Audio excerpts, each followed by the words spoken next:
Buenos días, compañeros. A mí me correspondió este circuito y lo debo resolver por el método de corrientes de malla. El primer paso es elegir arbitrariamente el sentido de nuestras corrientes de malla. En este caso yo elegí en sentido horario todas las corrientes de malla, y luego hay que elegir el sentido de las corrientes de los inductores acoplados que tenemos en el circuito. Estas también se hacen arbitrariamente. El segundo paso es expresar las tensiones de los inductores acoplados en función de las corrientes que elegimos para cada uno de los inductores. En este caso, este vector de tensiones es igual a la matriz de las inductancias y el acoplamiento para cada inductor por un vector de derivadas de corrientes. Las corrientes son las corrientes que elegimos, I sub L1, que es esta, I sub L2, que es esta, e I sub L3, que es esta. Como pueden notar, yo acá coloqué que I sub L1 es I sub 2 menos I sub 3. ¿Por qué? Si nos dirigimos al circuito, vemos que I sub 2 va en el mismo sentido de la corriente del inductor 1 e I sub 3 va en sentido contrario. Aplicando la primera ley de Kirchhoff, que es que la sumatoria de corrientes en un nodo es igual a 0. Entonces, como ustedes pueden ver, la corriente 2 entra, la corriente 1 sale y la corriente 3 sale. Por lo tanto, I sub L1 sería I sub 2 menos I sub 3. De igual manera se procede para las otras corrientes de los inductores. La corriente del inductor 2 es I sub 3 menos I sub 4. Y por último, la corriente del inductor 3 es la misma corriente de la malla I3, pero en sentido contrario, por eso este signo negativo. El siguiente paso es definir las ecuaciones para cada fuente de corriente independiente o dependiente que tenemos en el circuito. En este caso solo tenemos esta fuente de corriente y tenemos que I de t es igual a I5 porque van en el mismo sentido. Esa sería nuestra primera ecuación.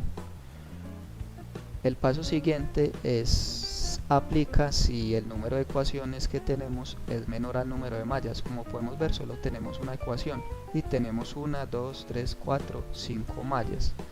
Entonces debemos sacar otras 4 ecuaciones con cada una de las mallas faltantes, es decir, esta de I sub 2, esta de I sub 3, esta de I sub 4.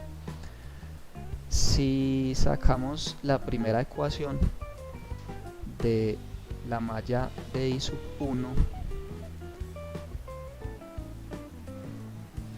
y elegimos una polaridad para cada uno de los elementos de esta malla de acuerdo a esta corriente, la polaridad nos queda de esta manera. Entonces, como en mallas se aplica la segunda ley de Kirchhoff, que es que la sumatoria de voltajes en una trayectoria cerrada es igual a 0, entonces procedemos de esa manera. Por eso aquí en esta parte de la expresión aparece el voltaje del capacitor 3, que es B sub C3 en la condición inicial más 1 sobre C3 por la integral de 0 hasta t de I sub 1 de tau por d tau. I sub 1 es la corriente de esta malla. Listo. Ahora, más I sub 1 por R1. Y por último tenemos R3, que es factor común de I sub 1 en este caso I sub 1 es positiva porque estamos trabajando sobre esta malla, menos I sub 2 que va en sentido contrario a I sub 1, y todo esto es igual a 0. Ahora, para el caso de nuestra segunda malla, tenemos que R3, asumiendo la sumatoria de voltajes en sentido horario, R3 es igual a I sub 2 menos I sub 1, perdón, R3 por I sub 2 menos I sub 1 es el voltaje en esta resistencia R3 si estamos ubicados en esta malla. Entonces R3 por I sub 2 menos I sub 1 más el voltaje en el inductor 1, que la polaridad nos la define la corriente que asumimos al principio para este inductor, más el voltaje en el condensador, que se ve expresado por esta parte de la ecuación. Todo esto es igual a 0. Para la malla I sub 3 también suponemos un sentido horario para recorrer la malla en sentido horario. Entonces tenemos B sub T más B sub 2, que es el voltaje del inductor número 2, menos B sub 3, que es el voltaje del inductor número 3, menos B sub 1, que es el voltaje en el inductor número 1. Ahora la sumatoria de tensiones para la malla de I4 es, si recorremos la malla en sentido horario, tenemos el voltaje en el capacitor 1, que es B sub C1 en la condición inicial más 1 sobre C1 por la integral de 0 a T de la corriente de malla por d tau, más la corriente de este inductor. En este caso, como no es acoplado, lo podemos expresar en la primitiva de una vez, que es L por la derivada con respecto al tiempo de I sub 4, que va en este sentido, menos I sub 5, que va en sentido contrario. Pero ya sabemos que I sub 5 es igual a I de T, como lo definimos en la primera ecuación, menos B sub 2, que es el voltaje en el inductor acoplado 2, y todo esto es igual a 0. Ahora, ¿qué debemos hacer?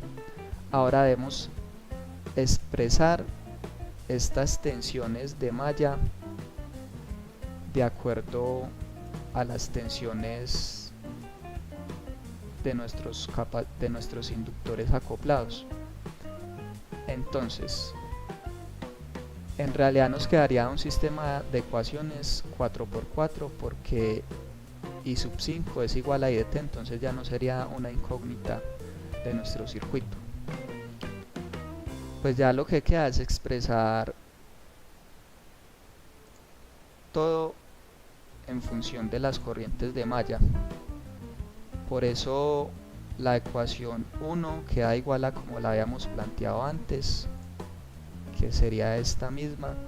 La ecuación 2 sí cambia,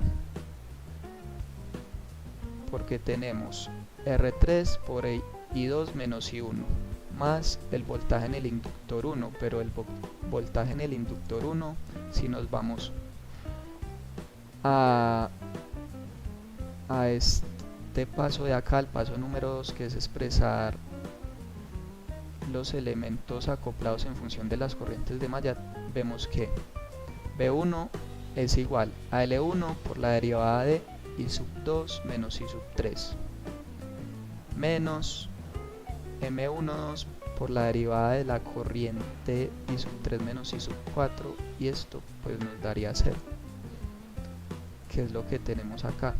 L1 por la derivada con respecto al tiempo de la corriente I sub 2 menos I sub 3 menos M12 de la derivada con respecto al tiempo de la corriente I sub 3 menos I sub 4 más B sub C2 en la condición inicial más 1 sobre C2 por la integral de 0 a t de I sub 2 de tau por de tau, y esto es igual a 0. Esta sería nuestra segunda ecuación. De la misma manera se hacen para las otras ecuaciones que teníamos expresadas en función de los voltajes. Hay que expresarla en función de las corrientes de malla. Hay que tener mucho cuidado en los signos, pues en la matriz tenemos unos elementos que son negativos y otros que son positivos, entonces estos se van a ver afectados si el signo que tenemos acá es negativo, como ocurre en este caso. Entonces la ecuación número 3 nos queda B de t más B sub 2, que sería toda esta parte de acá hasta acá, menos B3, que es este término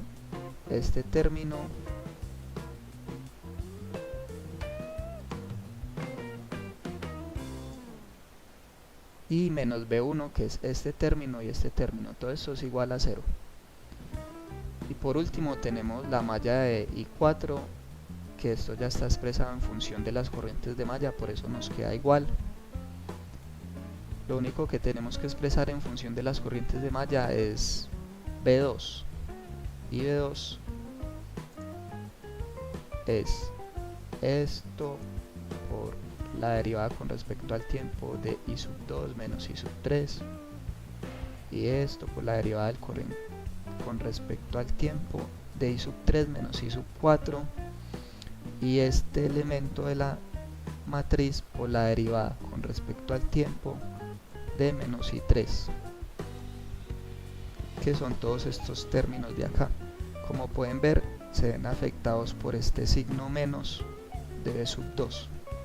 Listo, esa sería la forma en cómo se resuelve un circuito por el método de corrientes de malla.